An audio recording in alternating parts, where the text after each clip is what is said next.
चिश्ती साहब, अब ये जो कुछ लोगों का ख्याल है, ये जो अफ़गानिस्तान पर एयर स्ट्राइक्स हुई हैं, ये मामला थोड़ा और कॉम्प्लिकेटेड होगा, मगर पाकिस्तान के पास ऑप्शंस क्या थे अगर अगर पाकिस्तान इस ऑप्शन को अडॉप्ट ना करता, और आपके ख्याल में कितनी इफेक्टिव है? देखिए वाह साहब, जैसे मैंने पहले सवाल के जवाब में कहा था, ये बाय चॉइस नहीं था। एक बात तो ये ज़हन में रख लें। दूसरा, हमने एक मैसेज देना था कि हमने हज़ारों ऑलमोस्ट 1 लाख के करीब जनाजे उठाए, शहदा के, सिविलियंस के, लॉ फोर्सेस, पुलिस और सब लोगों के। हम पर कर्ज होता है इनका सबका। एक बात तो ये। दूसरी बात ये, हमने एक मैसेज देना था हिंदुस्तान को भी, यही मैसेज दिया था, और मैं टर्म यूज़ करता होता हूँ कि एक प्रोहिबिटिव प्राइस आपने इम्पोज करनी थी दुश्मन पर। हिंदुस्तान पर भी हमने यही की थी कि अगर हम पर चढ़ दौड़ेंगे, और उन्होंने भी यही बहावलपुर में किया था, टेररिज्म किया था, और हमने कहा था कि अगर आप हमारे पेनिट्रेट करेंगे किसी भी इंटेंशन से हमारे अंदर, तो सॉवरेनिटी को हम न्यू नॉर्मल नहीं बनने देंगे कि कॉम्प्रोमाइज़ आप कर सकें। यही अफ़गानिस्तान को बहुत दफ़ा मैसेज दिए गए हैं over the period of time. हम वही हैं जिन्होंने हाउसिंग की है, हम वही हैं जिन्होंने इतने पनाह दी है इतने सालों। दुनिया में इस वक्त 47 मिलियन के करीब रेफ्यूजीज़ हैं दुनिया में। 3 मिलियन हमारे पास हैं, लेकिन दुनिया में जो बाकी 44 मिलियन के करीब हैं वो ट्रबलसम नहीं है। उसके साथ टेररिज्म नहीं इंपोर्ट हुई, ना ड्रग आई है, ना वेपन आया है। तो एक सोसाइटी का फैब्रिक बदल गया हमारे इन तालिबान को हमें हाउस करने में, या मुजाहिदीन को जो बाद में उसमें से बड़ा थोड़ा फैक्शन है जो ज़ाहिर है आर्म स्ट्रगल कर रहा है। तो हमने तो बड़ी प्राइस दी है। अब हमने ये मैसेज देना था, जैसे मैंने कहा कि अपनी पोजीशन ऑफ स्ट्रेंथ शो करनी थी, क्योंकि आपको भी पता है कि दुनिया में जब भी कोई इस तरह का मुकाबला होता है, आप अगर पोजीशन ऑफ स्ट्रेंथ ना शो करें तो दुनिया आपकी बात मानने पर तैयार नहीं होती।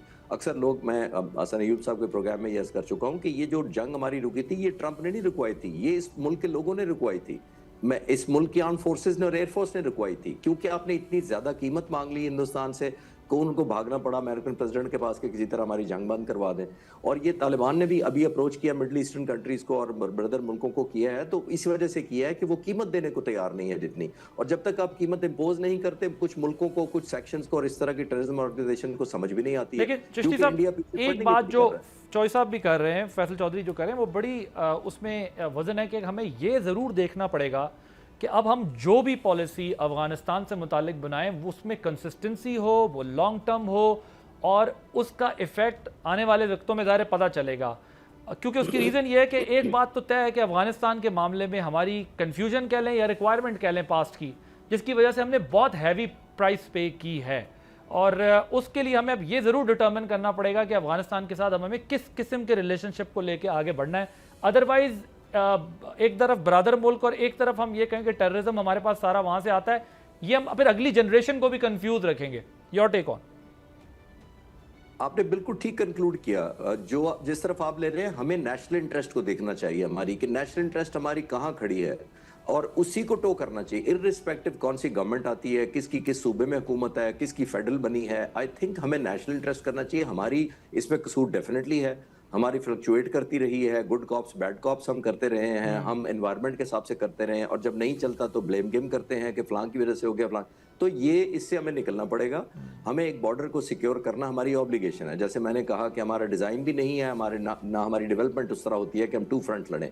हिंदुस्तान सेलिब्रेट करता है इस तरह की सिचुएशन। तो हमें लॉन्ग टर्म में once and for all national interest में, मैं पॉलिटिकल या और डिप्लोमेटिक या किसी फ्रंट पे नहीं कह रहा, अपनी नेशनल इंटरेस्ट में वंस एंड फॉर ऑल, चाहे इर्रिस्पेक्टिव जो भी हुकूमत आए, उसको सपोर्ट करना चाहिए कंसेंट। और उसके लिए जरूरी है कि आप सबको बिठा लें, एक दफा कंसेंसस डेवलप कर लें, क्योंकि इन्हीं पॉलिटिशियंस ने आना होता है। कभी कोई आता है, कभी कोई आता है, फिर उसमें ये होता है कि ये तो तुम्हारा आइडिया था, मैं तो उनकी तरफ सिंपैथेटिक हूं, दूसरा आके कहता है कि ये आपका इनिशिएटिव था। तो I think once and for to be all, honest sir, मैं आपको बताऊं, दुनिया में हम जो ये ब्रदर मुल्क टर्म यूज करते हैं, ठीक है ब्रदर मुल्क हैं हमारे बहुत सारे, लेकिन बात यह है कि वो ब्रदर मुल्क भी अपनी कुछ कंडीशंस के साथ चलते हैं, और हमें भी उन कंडीशंस के साथ ही आगे बढ़ना चाहिए।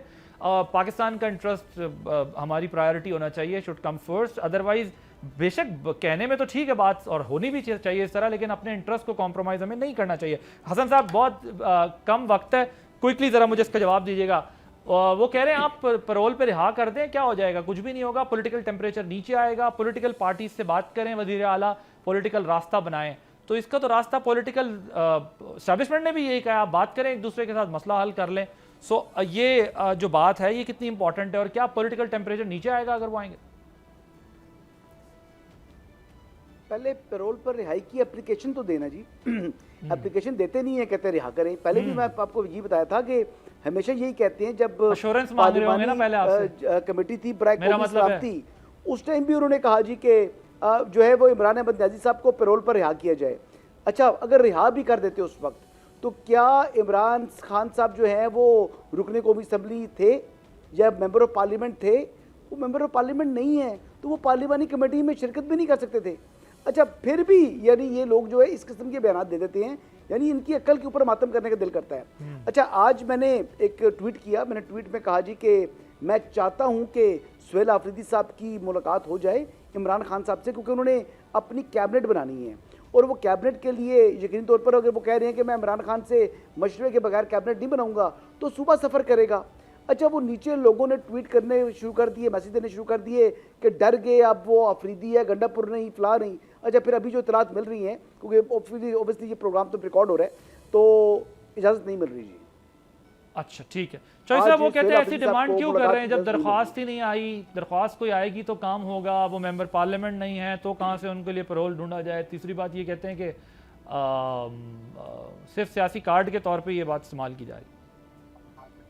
नहीं, देखें, थोड़ी सी बात मैं हसन को एलाबोरेट करूं। देखें, ये जो पैरोल पे रिहाई होती है, इसका ये मतलब नहीं होता कि आप रिहा होकर जाके जो मर्जी करें। इसकी कुछ टर्म्स एंड कंडीशंस होती हैं, वो सेट होती हैं और उसके मुताबिक आपको ये करना पड़ता है और उसके हिसाब से चलना पड़ता है। बाकी अगर वो मेंबर पार्लियामेंट हैं या नहीं हैं, तो फिर आपने देखा ना कि फिर वज़ीर आला तो उनका रिकमेंडिंग थी, वो वही बना। एक भी बंदा तो आप नहीं तोड़ सके। सियासी जो हकीकतें होती हैं वो किसी और तरीके से चलती हैं, वो उसको इस तरह से कानूनी जो मुशगाफियाँ हैं या उस पर नहीं चलती होती, कभी भी नहीं चलती, तो दुनिया के किसी हिस्से में भी नहीं चलती। तो इसलिए खान साहब का अगर बाहर आते हैं, उनका एक अफगानिस्तान के साथ अगर वो बैठ के बात होती है तो इससे बड़ी अच्छी बात क्या होनी चाहिए? जैसे हमें टू फोल्ड लड़ाइयाँ लेने की क्या ज़रूरत है? हम बेहतर है कि वेस्टर्न बॉर्डर पे अगर हमारा जो एक अरेंजमेंट जो पहले भी था अभी भी हो जाता और वहाँ पे हमें कोई प्रॉब्लम नहीं है, तो we should focus on it. अपने जो वैसे मेरा एक 10 सेकंड का जवाब देंगे आप, क्योंकि वक्त खत्म हो गया है। ये इसका मतलब ये तय है कि अफगान तालिबान से अगर खान साहब बात करें तो वो टीटीपी को रोक लेंगे? देखिए, टीटीपी को रोकना या ना रोकना ये तो फिर आप वक्त की बात है, लेकिन अब सारे बैठे हैं, आप मौलाना साहब से पूछ लें क्या वो ऑपरेशन की हिमायत करते हैं। मैं आपको बताऊं कि जो केपी के मरूजी हालात है ना, उसमें कोई भी नहीं कर सकेगा। इसलिए आपको सबको बिठा के एक कॉम्प्रिहेंसिव पॉलिसी बना के फिर ही आगे बढ़ना है ना। देखिए, आप हर वक्त जंगें तो नहीं लड़ सकते। पाकिस्तान कोई वो मुल्क थोड़ी है अफगानिस्तान की तरह जिसके पास कोई इंफ्रास्ट्रक्चर नहीं है, कोई बात नहीं। हमारा तो एक डेवलपिंग कंट्री है और हमारा बहुत ज़्यादा बड़ा इंफ्रास्ट्रक्चर है, तो we have to think according to our interest और अपने उस नेशनल इंटरेस्ट या नेशनल में देखना है ना जी हम। ठीक है, ओके। ਤੁਸੀਂ ਇਹ ਕਨਕਲੂਡ ਕੀਤਾ है कि मौलाना साहब, खान साहब और केपीके की और दीगर जमातें सब साथ बैठ जाएंगे और फिर ये मसला बिल्कुल हल कर सबको, जो पार्लियामेंट के अंदर है, जो बाहर है, सबको बिठाएं। ए खान साहब ਨੂੰ कौन समझाएगा गल? कॉम्प्रिहेंसिव फैसला करें। ए ਤੁਸੀਂ ਸਮਝਾ ਲੋਗੇ ਉਹਨਾਂ ਨੂੰ? उसके हम दस्तखत किए हैं, रिवाइज हुआ 2014 में, रिवाइज हुआ 2021 में। आप गारंटी लेते हैं? मैं तो समझा लूंगा, आप नहीं समझा पाएंगे। Thank you so much. मैं समझा लूंगा। अच्छा, चौधरी साहब thank you so much. Hasan Ayub साहब आपका बहुत शुक्रिया। चिश्ती साहब आपका बहुत शुक्रिया। नाज़रीन ने प्रोग्राम देखा। आदिल अब्बासी को इजाज़त। अल्लाह हाफ़िज़।